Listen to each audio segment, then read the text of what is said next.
Welcome, everyone, to the inaugural Barony of Fettburg in the West Kingdom's ANS virtual class.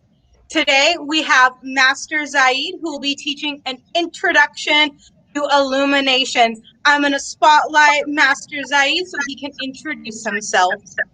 All right. And the first thing I need to do is remember which camera I'm looking at because I've got two cameras going. So, welcome to those people who are here and kind of afraid and kind of honored to be the first person for the Fettburg's Arts and Sciences broadcast. And so, one of the things that people may not know is that I did a lot of calligraphy and illumination early in my SCA career, and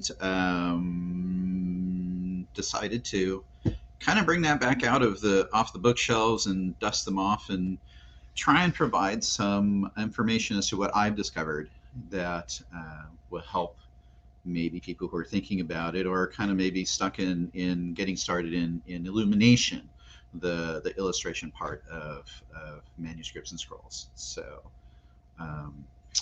from there, I think what I will do is let's go to our presentation and we'll start with that.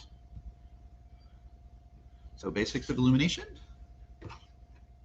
And one of the things that I do want to make clear is I have no formal training. I did not take art classes or anything of that nature. So a lot of what I'm doing is going to be based on what I've discovered through research, through practice, through lots of mistakes, through lots of working with other people who have become professionals. Certainly, we think of Mistress Hillary and Master Bjorn as kind of those people who have taken it far beyond what we would see, and they certainly are professionals. And we have others who I know within the SCA who are professionals and are formally trained in this, but I am not one of those. So that's my disclaimer.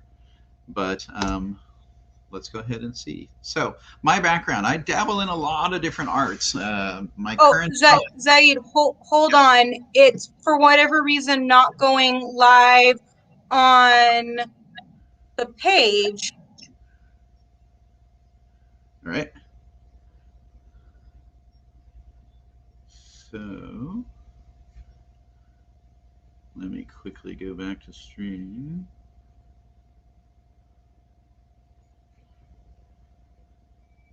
All right, I pressed live. I'm trying to figure out why it is not showing up on the stream now.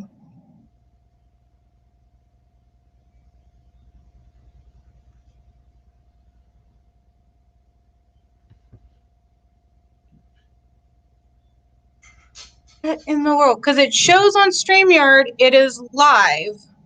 Okay. View on YouTube.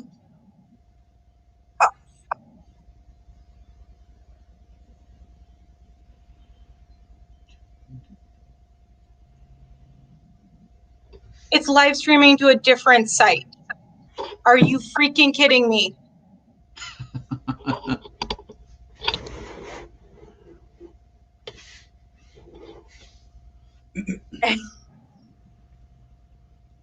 It's going. Please hold.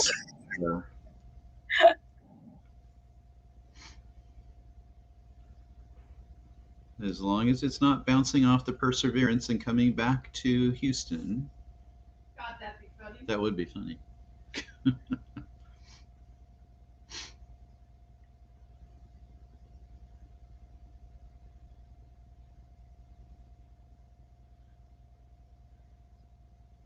I'm not sure why it's doing that. And there isn't a way, of course, to pause it. Okay. So we're just trying to identify where it's going.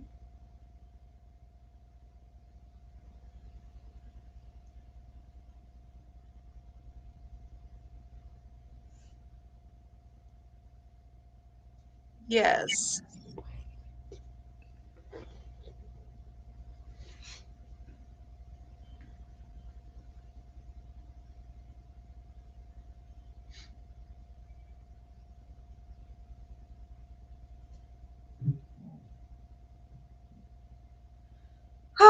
So much fun, technical difficulties. Well, on YouTube says it'll start in a moment. So Louise says it says on YouTube it will start in just a moment.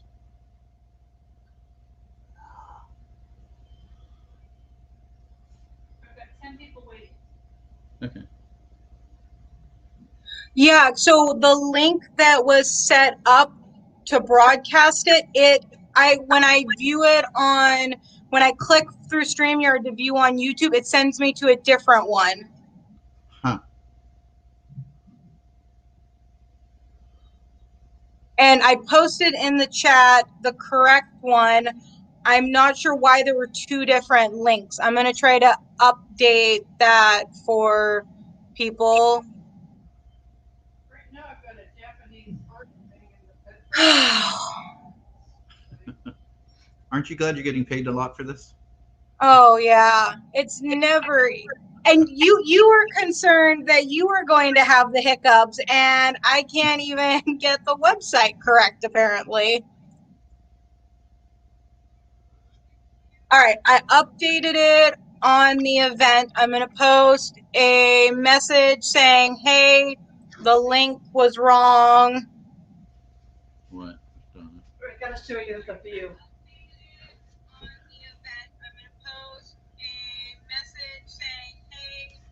So that's what you've got currently. Yes, it's wonderful. Behind the screen, behind the Sorry. behind the camera. This is what happens in the background.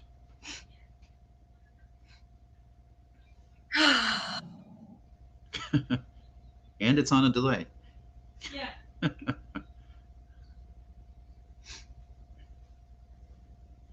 screens are up. All right.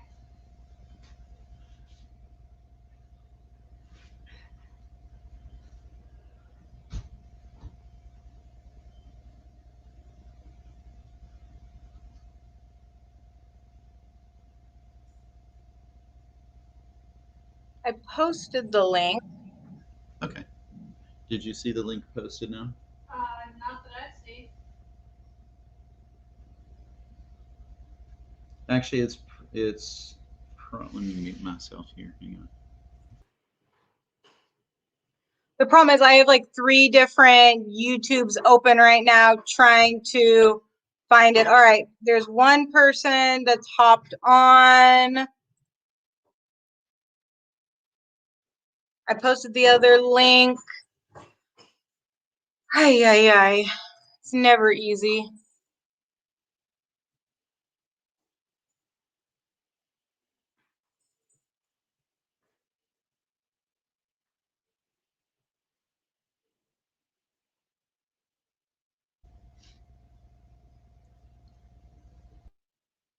All right, so we have 6 people watching the real one right now. Okay.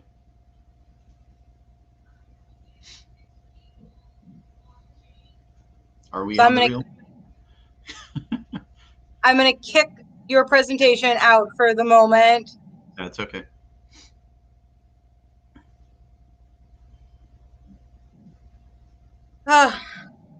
Yeah, the delay is wonderful. All right, sorry for our people that got sent to the wrong link. I apologize. Technical difficulties are wonderful. We are going to restart. I apologize for that. All right. So I see we have 10 people watching the correct one now.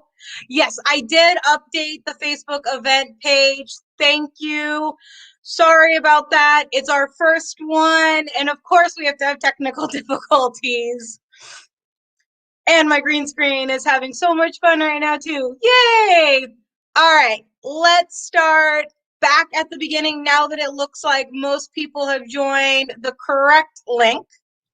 So welcome to the Barony of Fettburg's first virtual ANS class. I apologize for the technical difficulties as well. We will work through that for next time.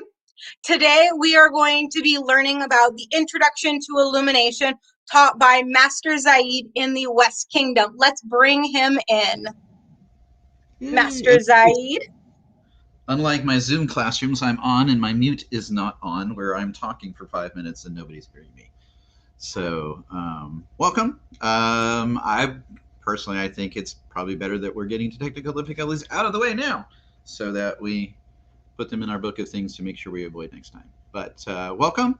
It's definitely very blustery outside. Glad we are inside. And what we're doing today is we're kind of kicking off the Fettburg live streamed Arts and Sciences program. And I volunteered to do our first show. And so one of the things also, because it's our first show, is do something that's not beads. And one of the things that some people may not have remembered or may not know is I actually have done a lot of calligraphy and illumination. And actually, most of what I did was calligraphy focused. But we'll explain how I kind of got into the illumination part. One thing I have to mention is I have no formal art training, unlike some people who may even be watching right now. So a lot of things that I'm going to talk to you about are just things that I've kind of learned and kind of discovered through research, through practice, through lots of mistakes, through discussions and collaboration with other folks who are scribes, who are illuminators, and presenting some of the things that I've learned and some of the things that I've done. I don't know if we'll have time to necessarily, we're not going to sit here and try and do a whole scroll, but we're going to put pieces together so that if you're interested in this or just trying to see what other people are doing, you have an idea of kind of what goes on in my mind and in my world when I'm working with illumination. So I'm going to go ahead and switch to my slideshow here, which will help guide me. So let me back up here a little bit. So basics of illumination, and bonus points if you can tell where that scroll, where that picture comes from. It's not coming up. It's not coming up. So my background, and I'm okay. So my background is I dabble in a wide variety of arts, which a lot of people might know. I do a lot of different things. Currently, I'm doing woodwork. Still have glass beads, but I, tend to get bored with them, so I try other things. But calligraphy and illumination were one of the first things that really caught my attention, and I was really interested in. It was down in Barony of Fettburg in Zaid, and yay, Fettburg. They had a lot of newcomers classes, and they had several folks in Fettburg who were kind of prominent scribes at the time in the kingdom. And they held a lot of classes where we got to go and learn some of the basics about calligraphy and illumination. And my primary interest actually was being a calligrapher. However, being a calligrapher and doing scrolls made me realize that I also needed and wanted to do illumination as well and kind of do the whole thing. And so what came out of all of that early work, and we're going to go to my .cam, and this is my first scroll. My first scroll that I let the public see. I don't know how well. Yeah, I'm gonna. Again, we're figuring out how this is working. So my first scroll. This was actually a scroll I put together for a West on Tier War. Pretty straightforward. Pretty basic. The ink was the cartridge ink, and the paints were watercolors. And we'll go back.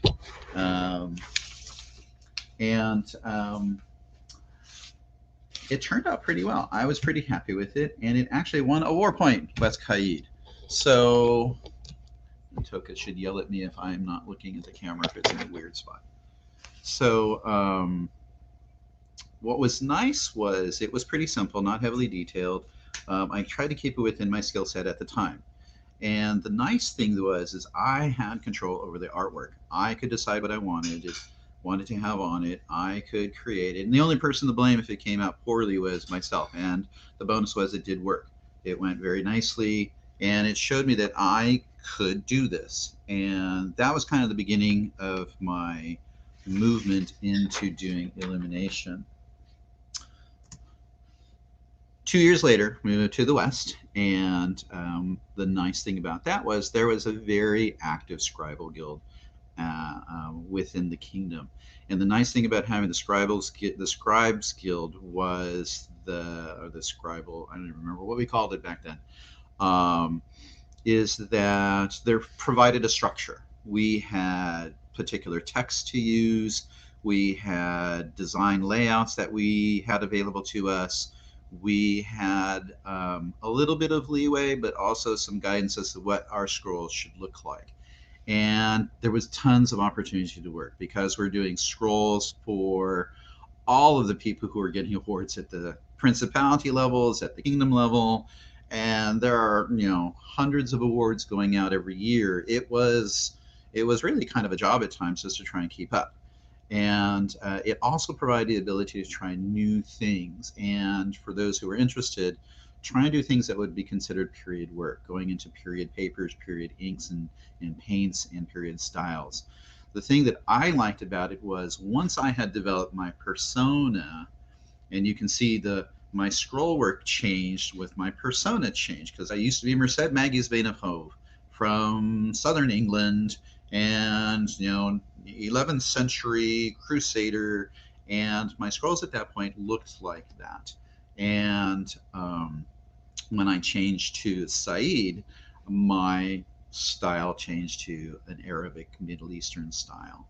And we can see a progression of styles. And this is where I'm going to have to ask Toka to go ahead and go to DocCam. And I'm going to break off this, so I'm making sure that I'm showing you exactly what I want to, which is the scrolls. Now, I have to admit that the only reason I have these scrolls is because they have mistakes on it. So, yeah, I'm trying to control this. Yep.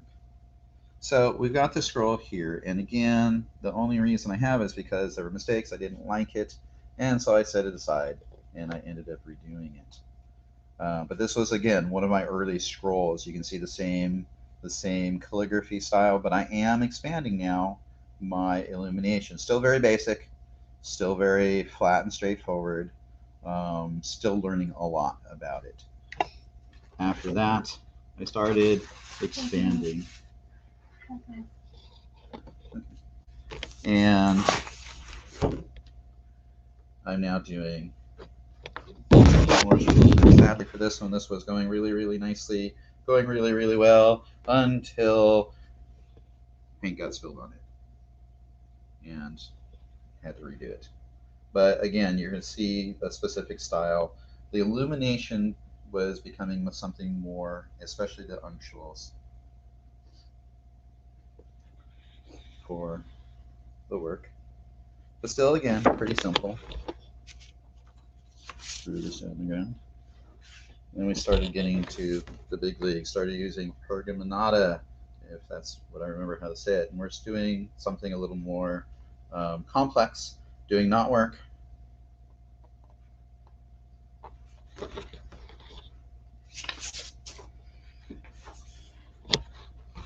Again,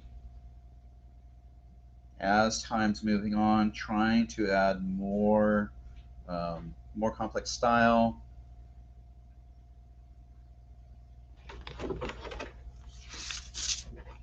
And then we became Zaid.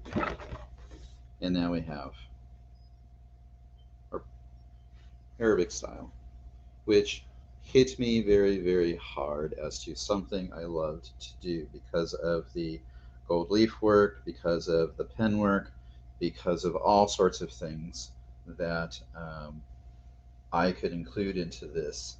And this is actually one that was meant for my oldest daughter, who was supposed to at some point register her name and device, but has yet to do so, and so it still sits blank. But again, and then this is actually one of the only scrolls that I have. This is Louise's Viscounty, and again,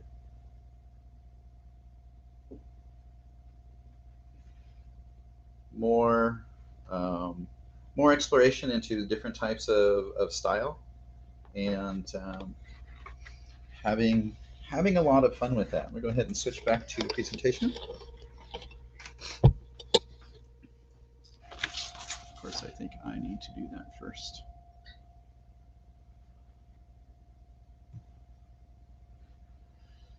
Sorry, folks.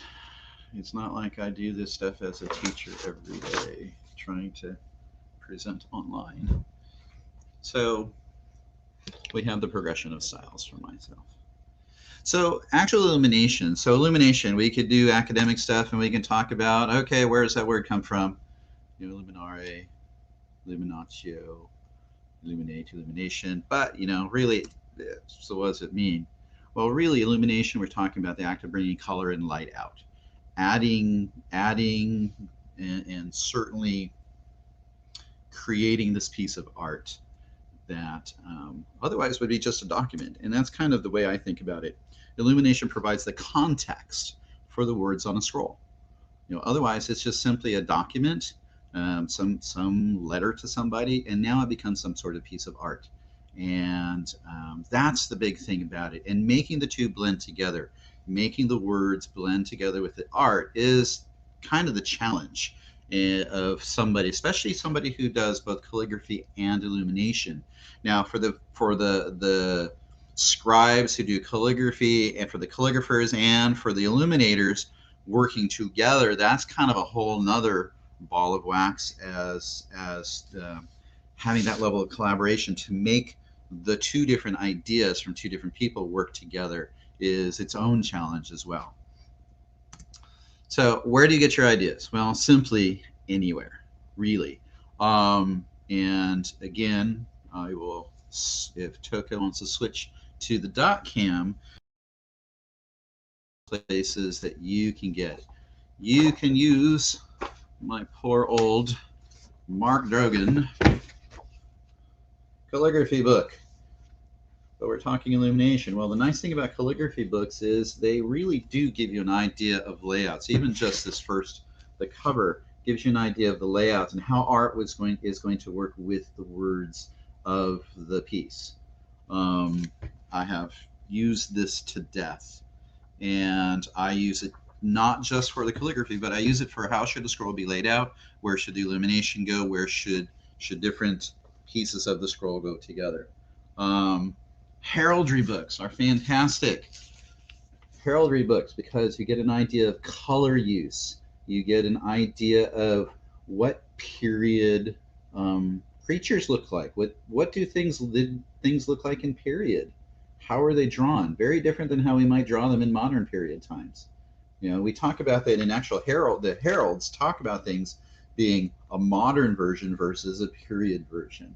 And so heraldry books are really a place that you can go to. You know, I've got this Fox Davies, you know, a standard heraldry book. But again, you can look at how things are laid out, how period items were drawn in on scrolls in documents.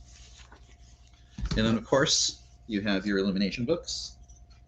Everybody should have their Book of Kells. This I happened to catch on sale over at the shops, and fantastic designs and exemplars of this style. And of course, being an Arab, letters in gold. Letters in gold is the Ottoman Turk calligraphy display that was going on around a world tour. I was lucky enough, Louise and I were lucky enough when we were down in Los Angeles, and the LA County Museum of Art happened to have the display in Los Angeles at the time. And so it's the things that I got to see in the book, I got to see in person. And again, this really is a discussion of the work, and it is also a catalog of the display as well. So these books are definitely books that if you're going to be serious about it, invest in. If you're going to be a serious, you know, obviously anybody who's taken up an art very seriously, you have to invest some resources, invest some time and money. And so over years, I was pulling out my books. I didn't realize how many books I had actually gotten. Um, very simple reference books.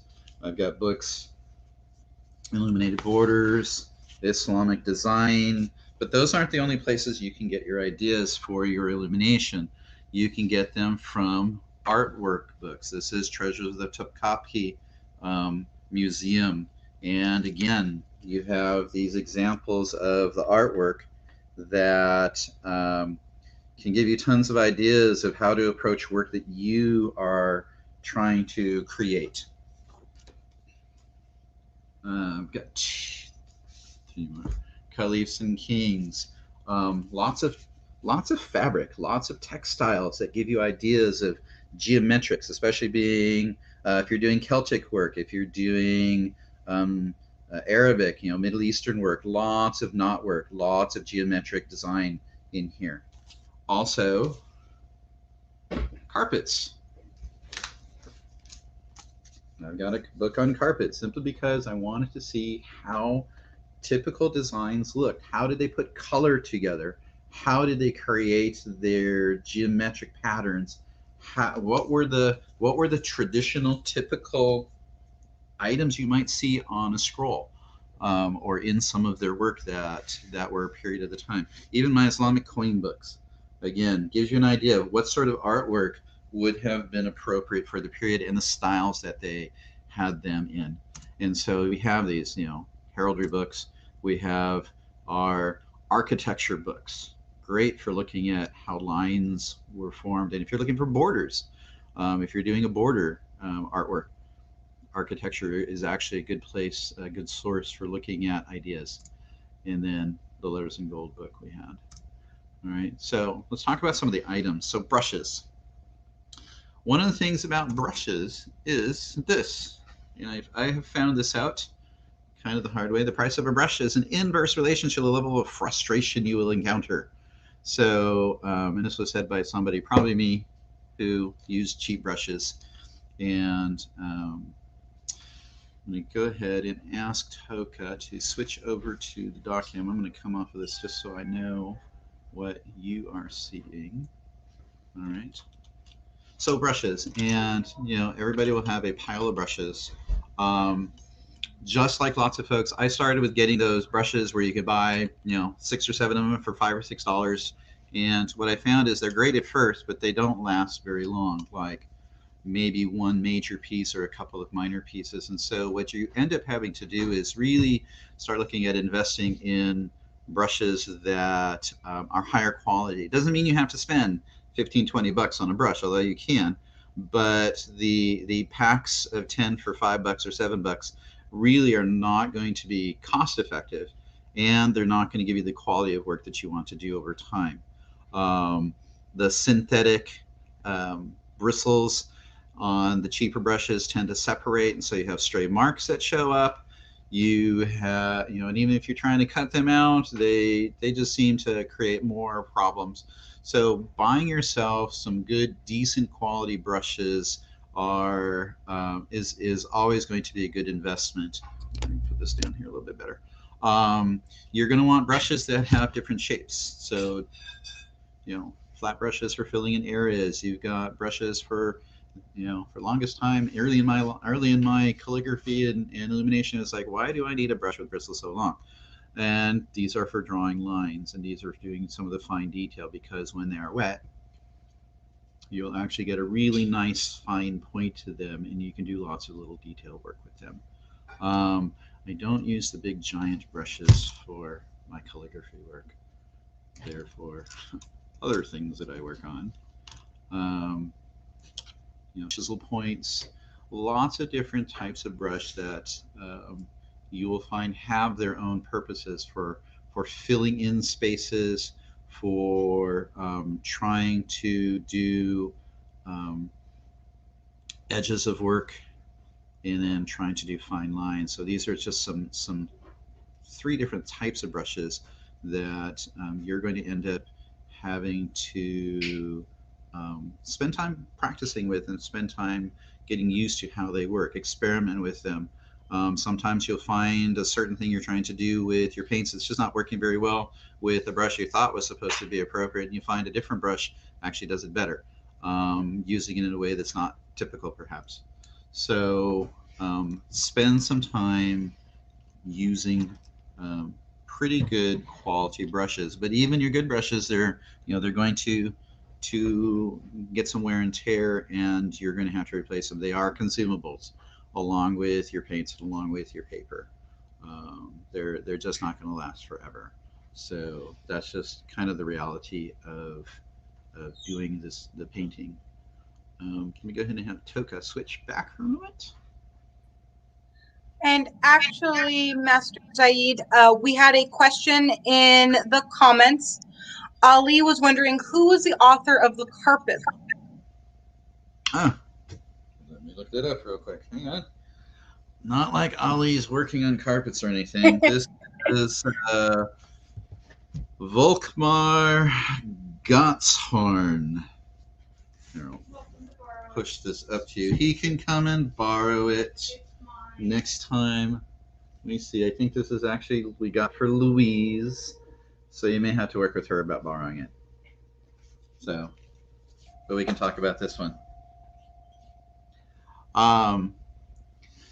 So a lot of your cheaper brushes, they're made out of synthetics, and so they don't hold a fine profile like you're going to want. They tend to splay out a little bit more. Whereas your higher quality brushes, the bristles tend to be finer, and so they lay better. They actually lay the paint out much more smoothly and with less effort. They're just going to be better tools for you to use. So you want to make sure you have. Often we talk about sable brushes, which often have natural fibers. As we said, they have a better profile, laying down paint. They're more predictable in what they're going to do.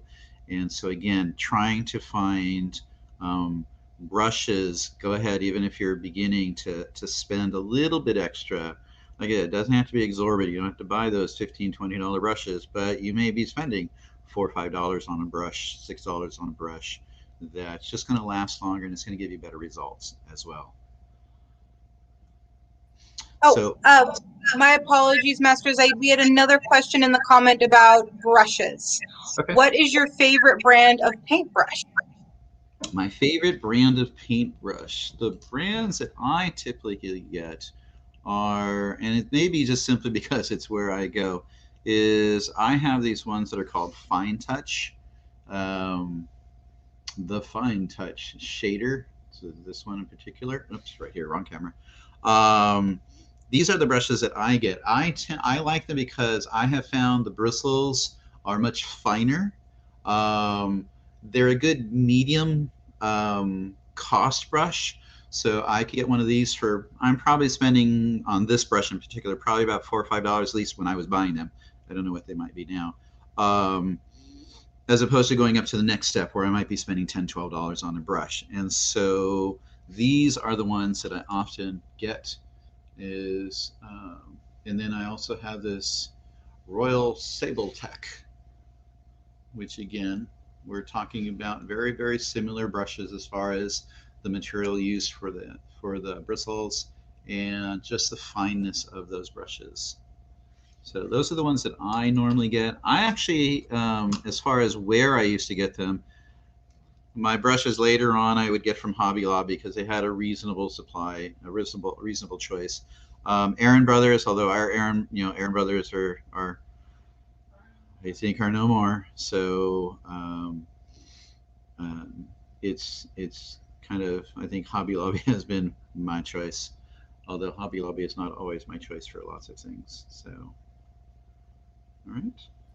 And one more brief question we have from Vivi. Are there any other mediums that can be used, such as paint pens? Such as paint pens? So that brings up a discussion as far as what would be appropriate paints or not. I can tell you in my experiences, and again, looking at the right camera, in my experiences, it was very interesting in SCA related scribal work.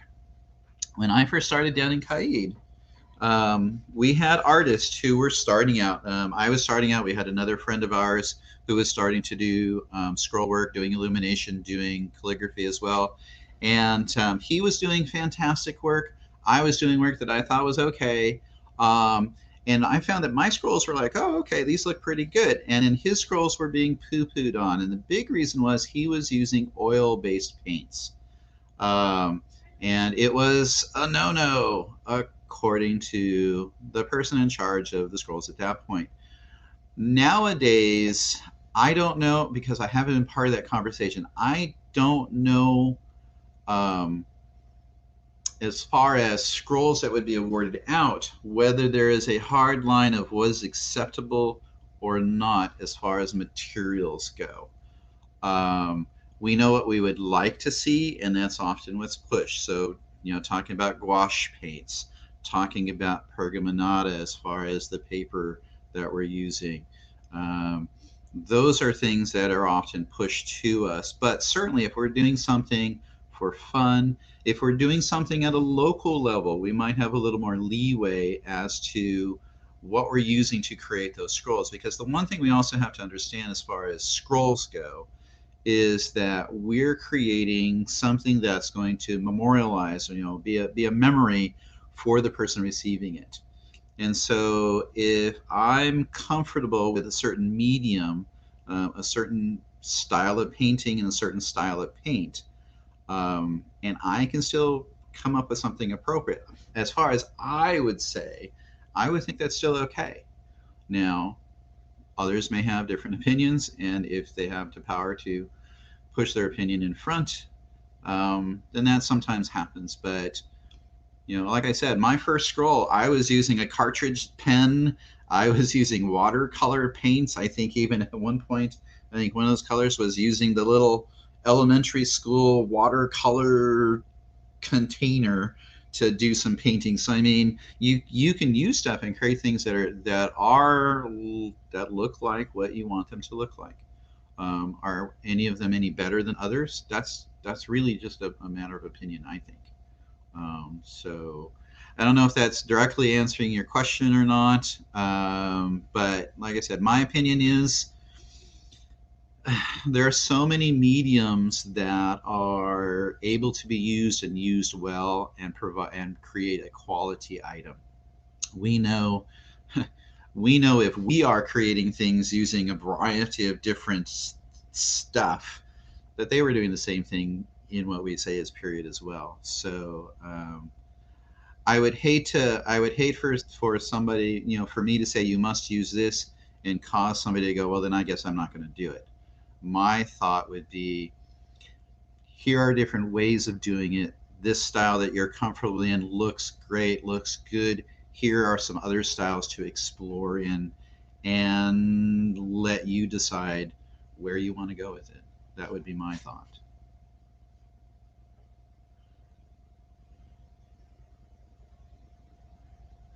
All right. Thank you, Zaid.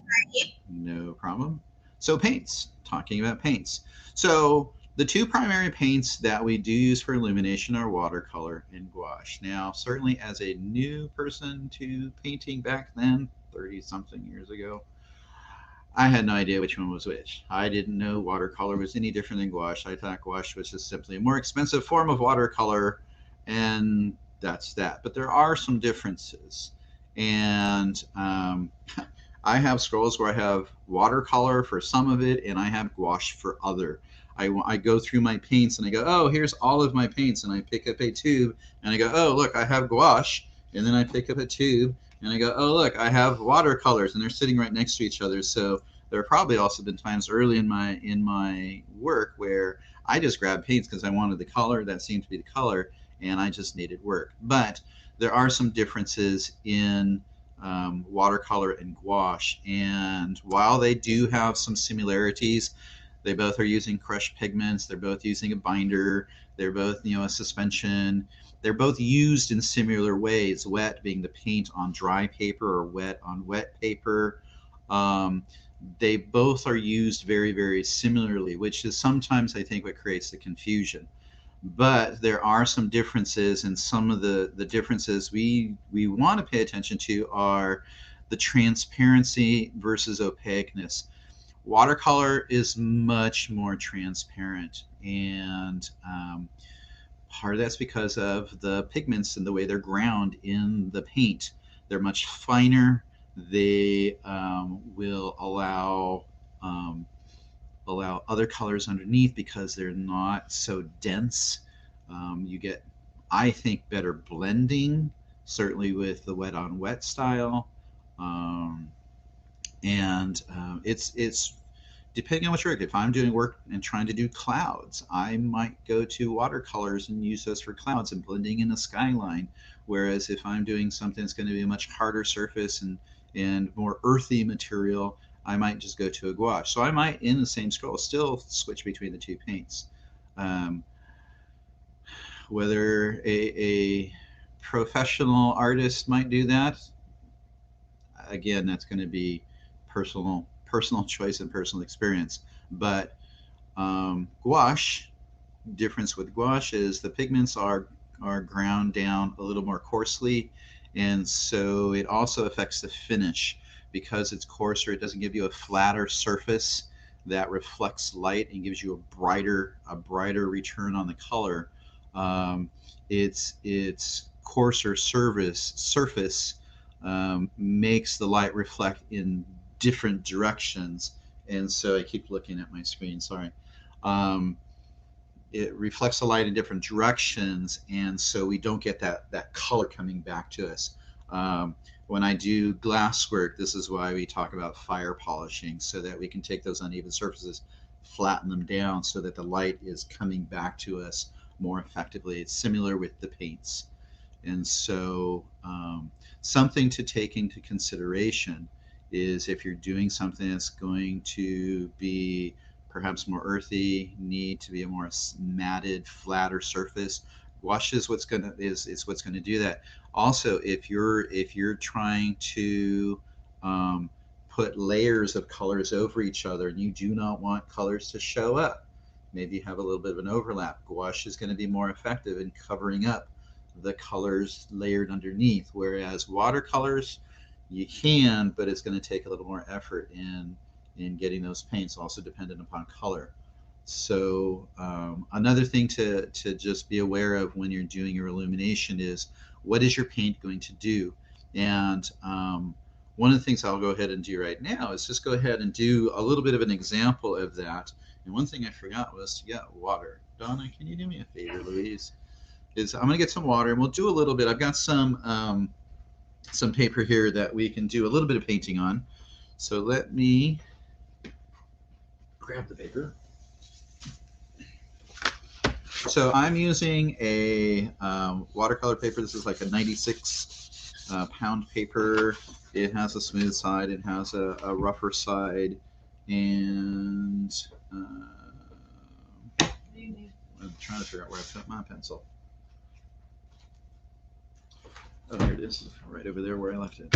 Okay, so let me get off of this here and go to my doc cam. And let me actually bring this around.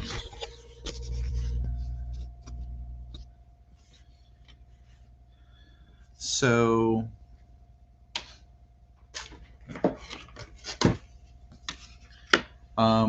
what I'm going to do is I'm going to go ahead and grab some gouache and not use white. Let's just do an umber. So this is an actual gouache.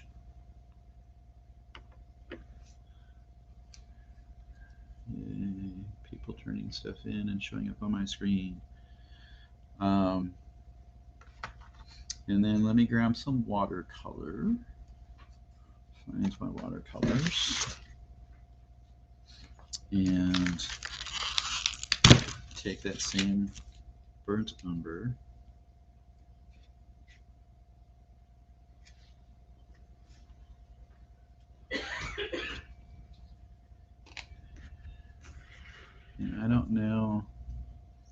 I don't have great light right here, but we'll see what we can do. So I'm going to take a shader brush here so I can get some color, add some water in, because I want to thin it down,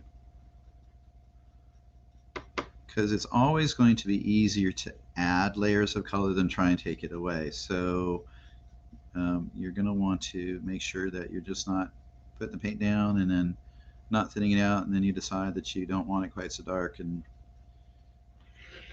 so with the gouache, and again, I can. Sorry, my technique. And the one thing about this camera is just trying. So again, with the gouache, and again, I don't have great light here.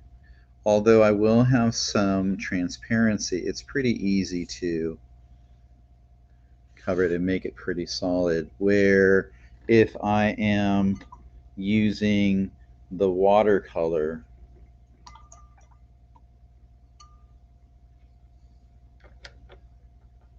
and again, just kind of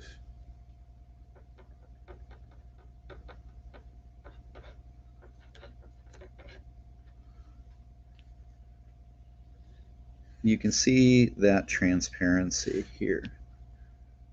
And I've tried to get them down to a pretty similar consistency with the water, but you can see that if I'm trying to do like a castle, or if I'm trying to do a card or something that's supposed to be much more solid, the gouache is going to have that nice harder surface. But the other thing is the gouache is also going to look flat. It's going to be kind of a dull finish, whereas the watercolor is going to give me a brighter finish. So again, if I'm thinking of setting up my design, if I'm doing something that's in the sun and I want something shining off of it, I could be using watercolors to give a little bit more of a brightness to the painting, where if I'm not really worried about that, or if I'm going to do other highlighting, other details to draw out color, I would go with the gouache. So this is one of the things, and again, I would strongly suggest to anybody who's going to be doing stuff is practice, and just experiment with things and see what happens to them. See what happens to them. Now, being both put together the same way, I can come back with water and I can go back to the gouache. Unless it's an acrylic, I can draw some of that pigment out and extend it a little bit. And it will give me some transparency. But again, once it dries, I'm going to see a difference in the finish with them. So let me see if I can put the camera back up, because our high-tech clip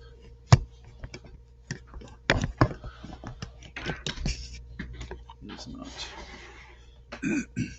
so much easier teaching the class when I'm just on one screen. That works very nicely, thank you, Dave. All right, so we'll go ahead and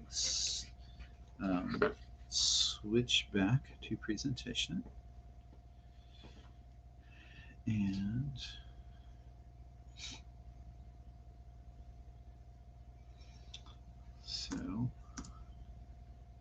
so again, like I said, there's such a huge discussion that can also be done on just paints alone. I mean, we could spend 2-3 hours. We could spend a semester on paints and color theory and secondary colors, tertiary colors. You know, talk about all the things that have to do with color and how colors work together, and then painting in applying those colors. That, you know, I'm just touching on very, very slim amount of information.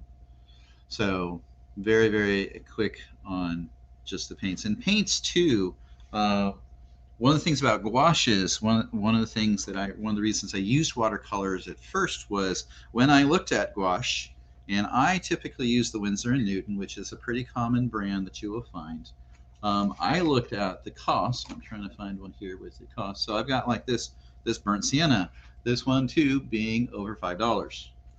If I look at this other one, let's see, this is a yellow ochre. This is almost $7. So the gouache, the designer gouache paints can be really expensive. Again, you're getting good quality paint. You're going to see it do things that a cheaper, these ones that I was just using, these Reeves, which are gouache, I could buy the entire set for $20 or less, and they're going to work. But if I want something that really works well, is again very predictable in what it can do, the higher quality paints are going to be what you want to get. And depending on the color, the cost is going to vary. You can spend $3-4 on a Winsor & Newton color, and you could go to one tube over with a different color, and you're going to find it's $11-12 for just that one same tube. So again, it's that idea of investing into your tools and materials, and knowing that what you get is going to give you a particular quality or behave in a particular way that's going to allow you to bring out a quality that you're trying to go for. The link down below, and I'll put this slideshow up for folks if they'd like it. This link here is actually to an article where an artist discusses the difference between watercolor and gouache, and they go into a much more in-depth example of the differences between the watercolor paints and gouache paints. So if you're interested, go to that. There are others out there that talk about, so what's the difference between watercolor and gouache?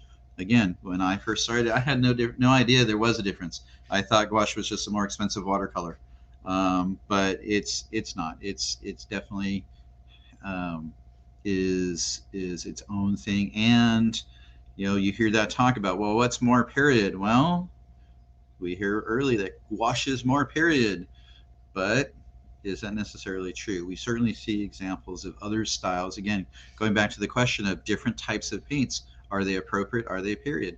There are many different types of paints that are appropriate in our period. So, paper. So, I have a link down here for Calligrascape, best calligraphy paper. And the reason that I put up a link and have a little bit of information on calligraphy is in the context of the SCA. Illumination and calligraphy, they're going to go together. Now, the big reason I chose to do illumination was I wanted control of the artwork that was going on to my calligraphy. And certainly there were times when I did a great job doing my calligraphy work, did the text wonderful, and then I went to go do my illumination and I screwed everything up. Other times where I did the illumination, looked fine, did the calligraphy and screwed the calligraphy up. So there's always that battle, but there has to be that awareness that we are going to be working with script, with text, and so that also means we're going to be working on paper that has to work with both mediums. Paper that is fantastic for watercolor is going to most of the time be horrible for calligraphy ink because it's going to bleed into the fibers, which for watercolors is what we want. Paper that's fantastic for ink is not necessarily going to work really well for watercolors. So there has to be that medium of what's a nice middle of the road paper that works. And so I don't want to get a whole lot into that discussion, but what I normally use is if I'm not using pergamonata, is I will use a Bristol paper. Usually I use no more than like a 96 weight. That allows the fibers to be tight enough where I'm not getting a lot of bleed. Although this was one that I used for a calligraphy class. This was somebody's practice sheet. And while it does hold the edges of the lines pretty nicely, there is some bleed in some of the work that is done. But as you can tell from just a little bit of painting, the paint is holding its lines and its edges pretty nicely, and there's not a lot of bleed going in through the paper. So that's something that you have to definitely be aware of as an illuminator, is that if you're doing something that works great for calligraphy, it may not work as well for the illumination side. So practice, test on different papers, test with your ink, test with your paints, see if they're both going to come up with the quality and the edges of the lines and the coverage that you're looking for, so that you have a paper that's going to work for the total scroll. Because there's it's really horrible trying to spend your time doing one thing, having it come out great, go to do the next step and have it go poorly, and all that time is lost. So this is a little bit of a discussion on calligraphy paper, and it does have applications to illumination within the SCA as we do scrolls for the society. So design layout. So looking at laying out of design, some things that you have to consider, like with any sort of art, you have to think about space, how space is going to be used, style, especially with scrolls, what styles. The text style should match your illumination style. We don't want something that's early period that's going to have a very late period illumination, or vice versa. So understanding what style that you're going to be using. And when I started with very simple style. I was using an early Saxon, continental European style, pretty straightforward, doing lots of border type work with not much else. And as I got better, my illumination took over more space and became much more complex. And then some things also to think about, as we've talked about, is collaboration. If you're doing both calligraphy and illumination, the collaboration is in your head, and with a recipient if you're doing something for another person, they're aware of it. But if you're working with another artist who's doing the calligraphy, you definitely have that discussion about, so how is this going to look? And some ways to think about it is, is your artwork going to frame the calligraphy? Is it going to frame the document part of the scroll? And you can still put together some very nice work. You can put together some artwork that is fantastic, highly detailed, catches the eye, but it's framing and presenting the focus on the text, just as in this example here. Or are you doing Book of Kells? Are you doing something that is going to be scattered throughout the text? Much more collaboration. How much room is each person going to need for their part of the project? How flashy does the artwork need to be? We don't necessarily want artwork that's going to kind of overwhelm the text. And we don't want simple artwork that the text is just looking kind of too fancy. So again, trying to work together to come up with a nice blend of form and style that comes off with a total great look. Or you can be like that rock band and be that drummer who gets their solo and you get to do the whole thing. So something like this, where your work is on display. And it's kind of nice to have those pieces, these kind of these masterworks where it's a focus on what we can do with our skill, just like this. And this was one of the Book of Hours. I don't remember which queen. It was one of the French queens, and just fantastic work. So getting on to practical needs, and I'm not even sure what time it is right now because I have no clock available. It is. Oh, Donna beat me to it. So we've talked about some of the practical needs, which is brushes and paints and the paper and the what and the how, the style and the collaboration. But there are some other things that you also need to make sure. And don't forget, palette. So palettes don't have to be fancy. Little cheap $2 palette that works fine. If you're used to working on other types of palettes, then you get comfortable with certain styles and certain types of things. Water containers, 2 water containers, because you're going to need some place to rinse things out so your brushes don't get destroyed over time with pigment being stuck in between the bristles. But you're not using that water when you're trying to work with your paints because you don't want to contaminate your paints as well. So you want to make sure you have 2 different water sources and make sure they're not in things that are going to tip over, because that's a whole different pulling of the hair out. Light, like I was talking about earlier and having the issue, make sure you have appropriate light. You want to see the color of your work when you're doing sketching, when you're doing any parts, you want to be able to see it really clearly. I know as I'm getting older, even with my glasses, I need light to be able to see things clearly and know what I'm doing. Space in a work area. So make sure the illumination takes some room. You've got place for your paints. You need places for your pencils and pens. You need your paper area. You need some space, and so that's something you have to definitely plan for wherever you are. That's going to become your work area, and being a dedicated space if possible. Not always an ability, but if you can, obviously that's an ideal thing. And then pet free, or at least pet resistant, because nothing makes us more frustrated and frantic when we do this work and then we have animals running over it or getting hair onto things or doing all sorts of stuff to the work that we've spent hours on. So, and there's the thing about, I'm going to switch off of here and go to this site real quickly here. We have animals behaving badly. I had to look this up because I remembered this picture, and this is a period book, and you can see that some poor scribe left it open and left their ink out, and they had a cat. And so, but the thing in period too is think about is they did not just throw stuff away, because these are all hand done documents, hand done items, so they're just simply not going to throw away something they've spent hours and hours, maybe 100 hours on. They're not going to throw it aside. Those prints just stayed there.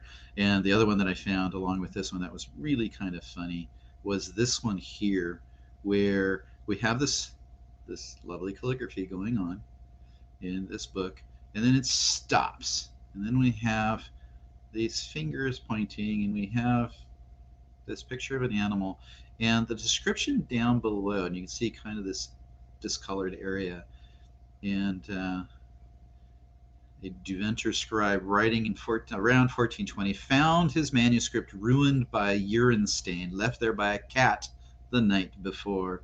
He was forced to leave the rest of the page empty, but he did come back, draw a picture of the cat, and then curse the creature with the following words. I won't read the Latin, but it translates, here is nothing missing, but a cat urinated on this during a certain night. Cursed be the pesty cat that urinated over this book during the night in Deventer, and because of it, many other cats too. And beware well not to leave open books at night where cats can come, which is still a good warning and caution for us even now. So what we deal with, there are no new mistakes. The mistakes have already been made by everybody else before us. And then the other thing that you want to make sure is, if you can, and we'll talk about this a little bit in a few minutes, if you can make one or somehow get a hold of one, a light box. A light box will make your life so much easier, whether you're a calligrapher, whether you're a painter, no matter what. Laying out things, trying to trace ideas that you have on some piece of paper onto another form to do a final work. A light box is a horribly, horribly valuable tool to have. Now, I was fortunate enough, and I'm going to go to DocCam here, and I was fortunate enough to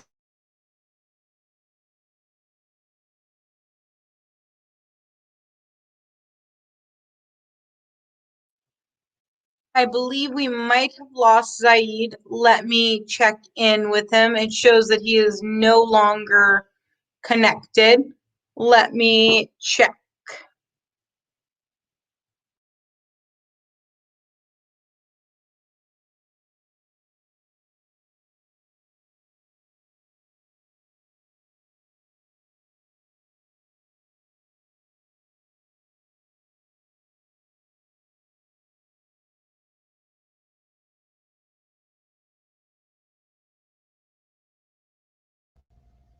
All right. I don't know if that did it. Yes, you seem to be back in the stream. I was just about to shoot you a message. No, I just reconnected and reconnected, so that seems to have worked. So what I'm going to do is we're talking about light boxes, and one of the things that I was really fortunate to have was my knight at the time, who also did calligraphy, did other artwork, had a light box that he no longer was using, and he's like, "Here, would you like one?" It's like, "Sure." So I have this lovely light box here that gets used actually quite a bit. Um, does not have to be really elaborate for what your needs might be. This is nice because it's got a nice large area to work on, so I can work on scrolls that are about 28, 30 inches by about 24 inches. So it gives me lots of space for things. It gives a nice bright light. It used to be covered in glass, but the glass broke at one point, but we just covered it with plexiglass and it works fine still. And so that was a really nice thing to be able to acquire at the time. The other thing, I'm going to switch back really quickly to my slideshow here, is one thing that I ran across that really is intriguing was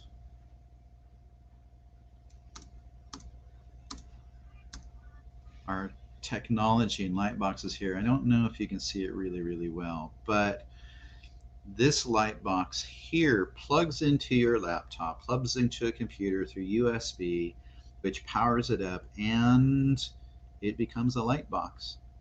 And I just ran across this on Amazon, $24 for this one. It's a smaller one.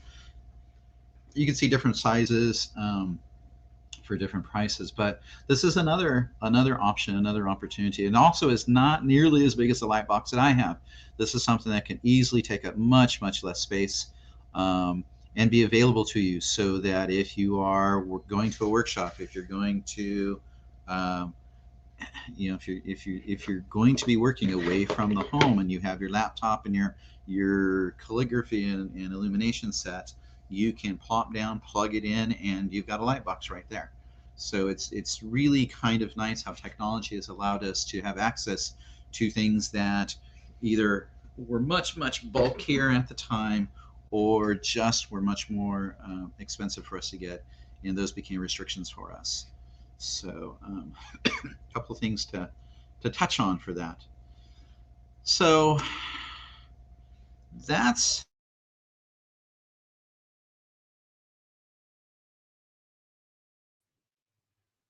Please hold as we reconnect Zaid again.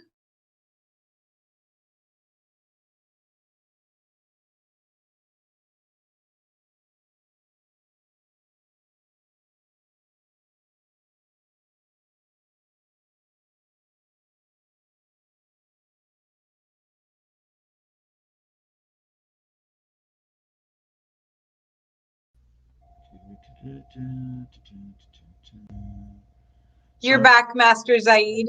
So I'm curious if it's simply because I'm on Wi-Fi, I'm just dropping signal really quickly or getting a weak signal. So that's kind of the end of my slideshow. And I think at this point, if people have questions, then we can entertain some questions at this point. So let me, okay, Toka will do that. I got you. All right, So, I'll just end that one too. We have 13 people that are currently watching. If anyone has questions for Master Zaid, this would be a great time. You are welcome to type it into the chat in YouTube, and I can pop it up into the screen for you. We have Karen Kelly, who says that she also has a light bulb, and you can change the level of illumination on it also. So another resounding review for the light box usage and illumination. Thank you, Karen. Nice. Like I said, if we were here together and we're sitting at a table, we could be passing out paper and having the paints available, and we could be doing work.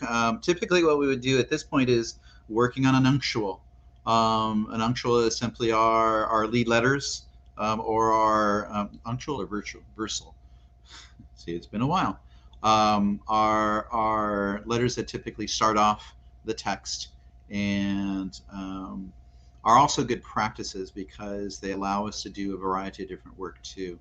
Um, so, unfortunately, since we're doing virtual, I don't I don't know if we necessarily want to just sit and watch me do painting when it's kind of like being a fighter. I can't get into armor and I can't do the thing. It's not as fun. So I will take any questions that you have. If you do want to see something or go back to something, we can do that as well. So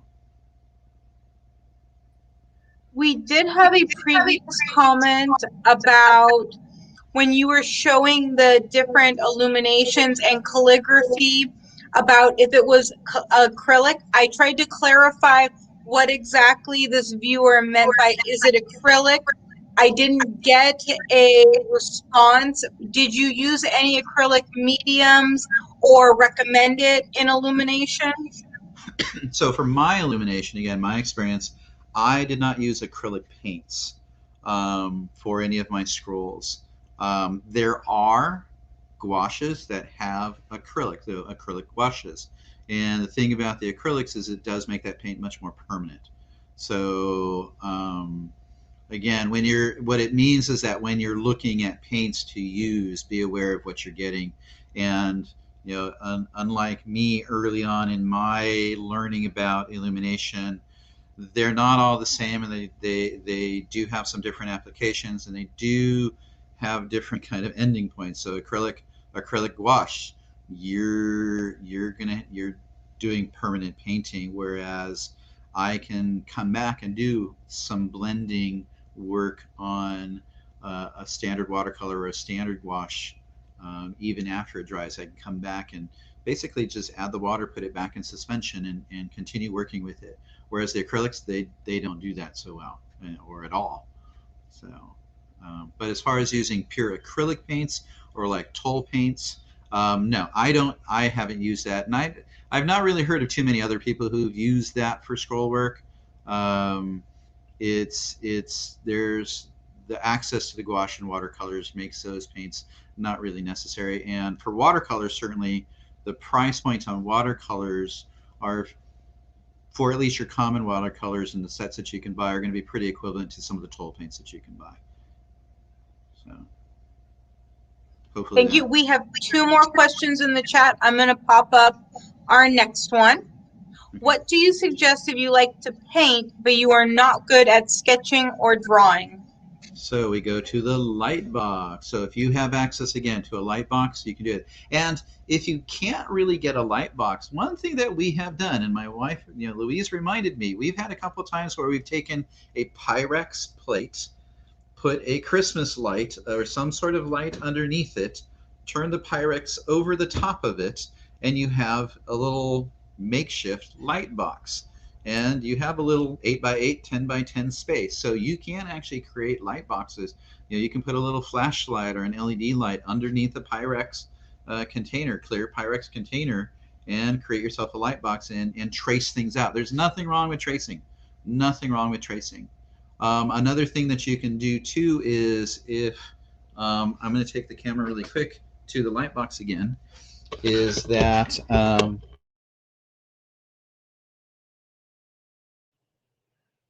I apologize. We're going to give Master Zaid 1 moment for his internet to connect back up so he can continue his presentation.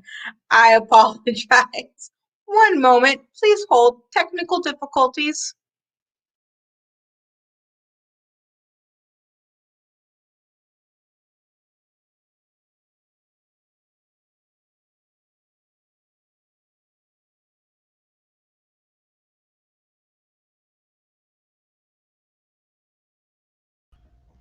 oh, there we are again.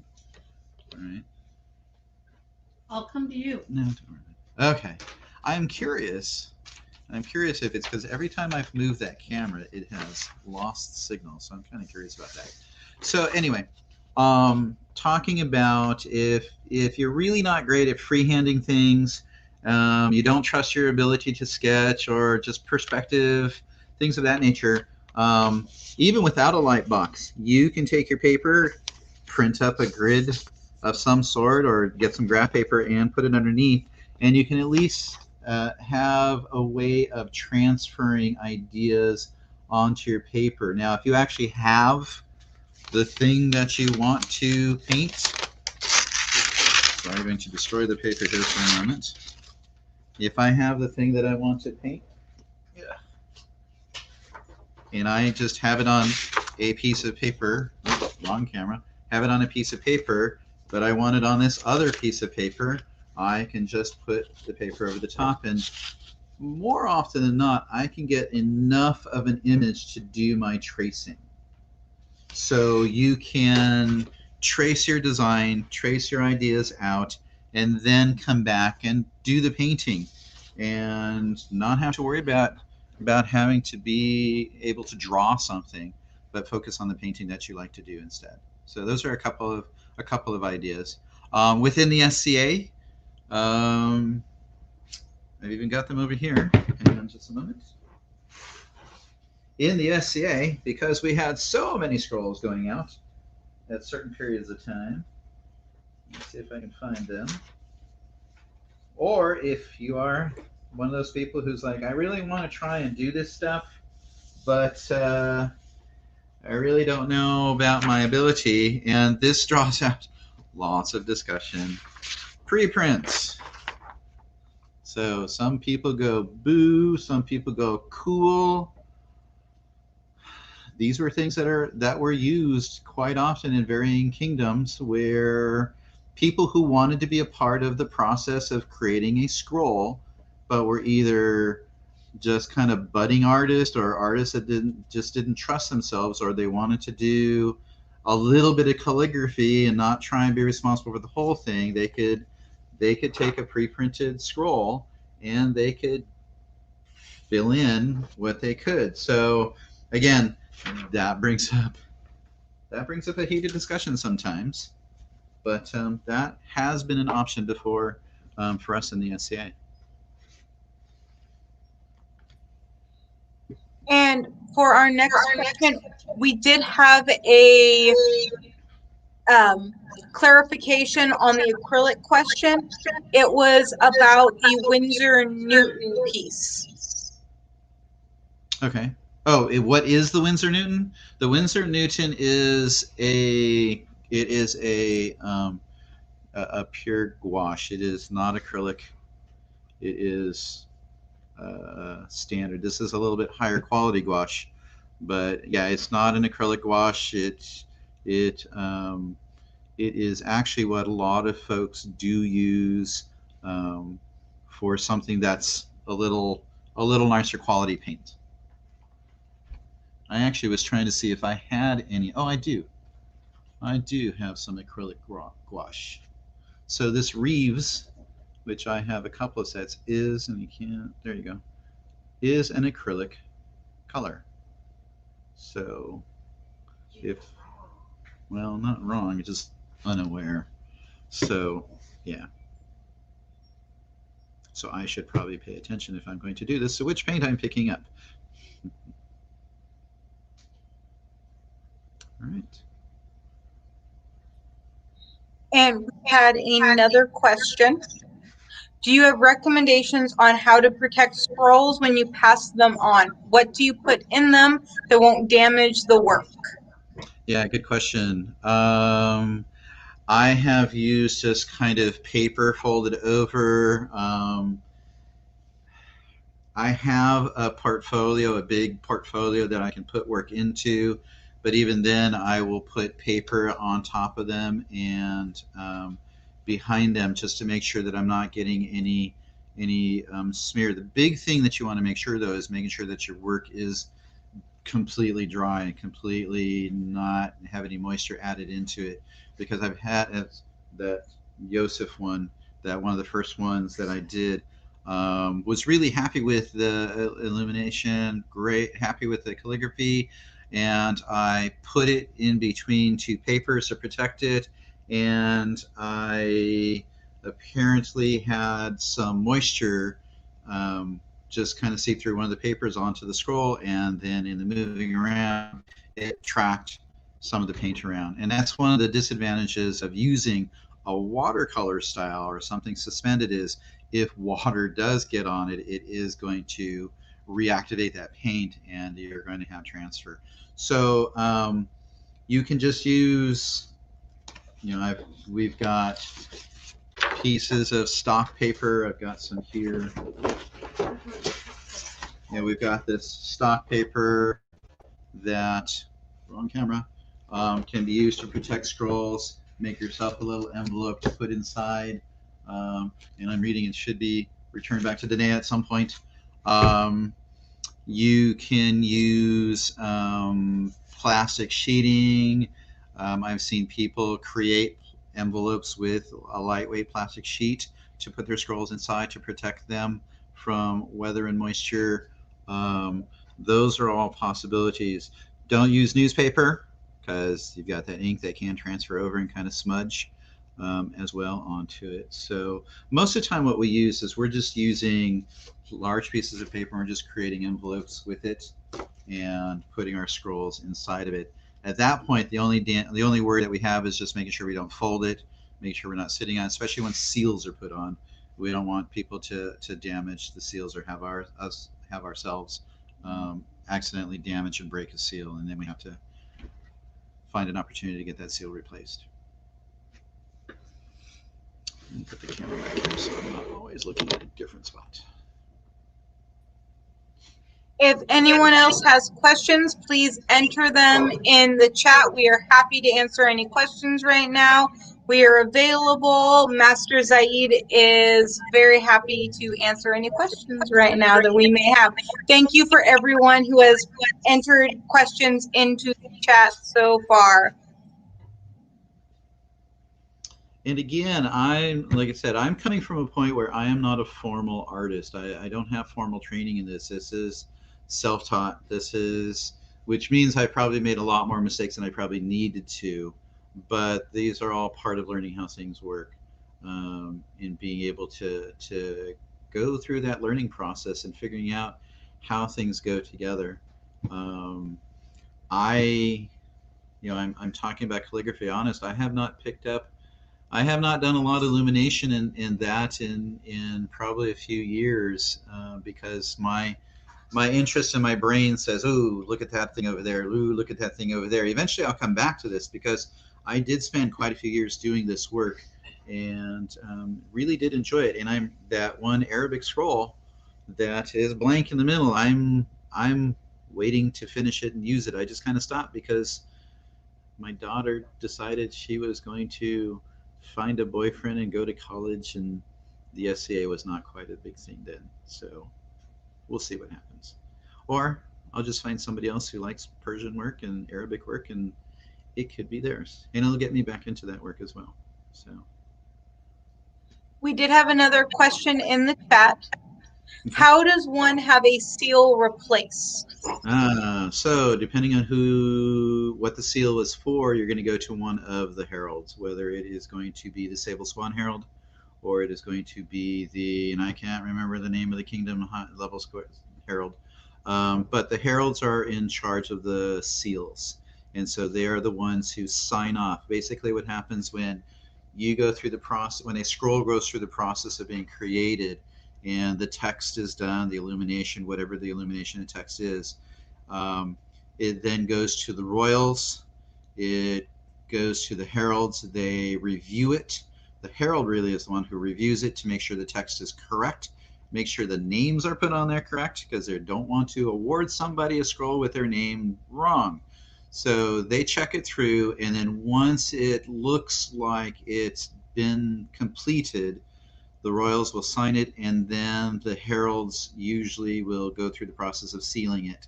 And they've got these lovely brass seals that they will put the wax on, and they'll seal it for you right there, and be able to present it whenever that opportunity arises. If you need one replaced, It's simply a matter of saying, hey, I've got the scroll. It's this scroll. It was awarded by this person.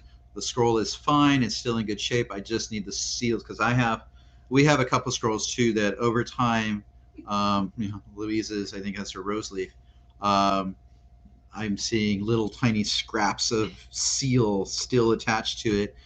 We need to contact the herald and say, hey, can we get those resealed? And once they check and say, yeah, okay, this is an actual authentic scroll that we awarded, they'll go ahead and you just arrange the time to get together and do that. So it can be done.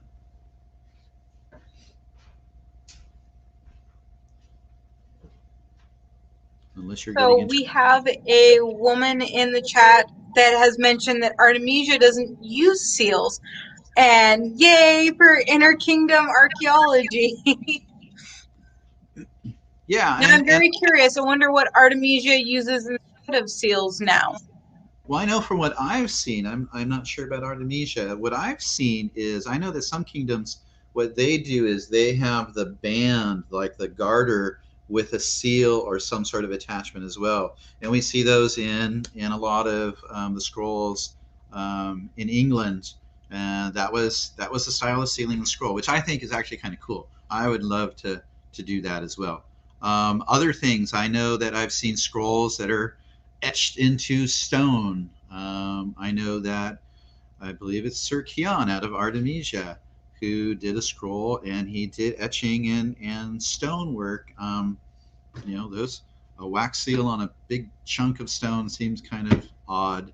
So yeah, and I don't think that there was even a worry or a thought about it because, as you're mentioning, that's not what the norm is for them.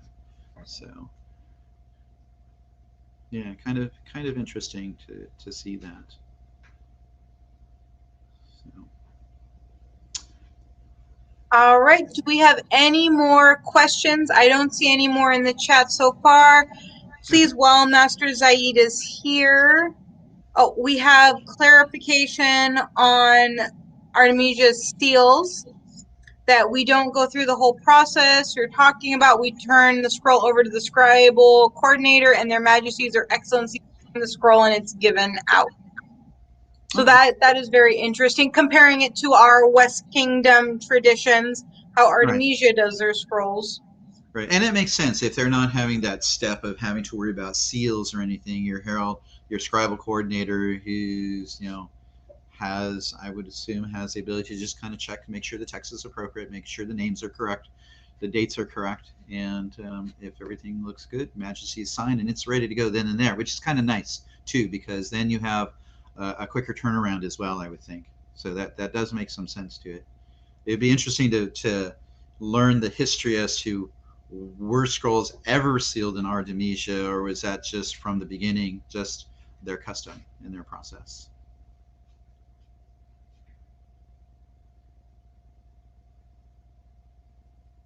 Now, I have a question. If someone was interested in getting started in Illumination in the SCA, what would be your recommendation for that first step? How do you get started in Illumination? Well, the first step obviously is to say, hey, I'm interested. And then find people who can direct you to people who are actively working in that area.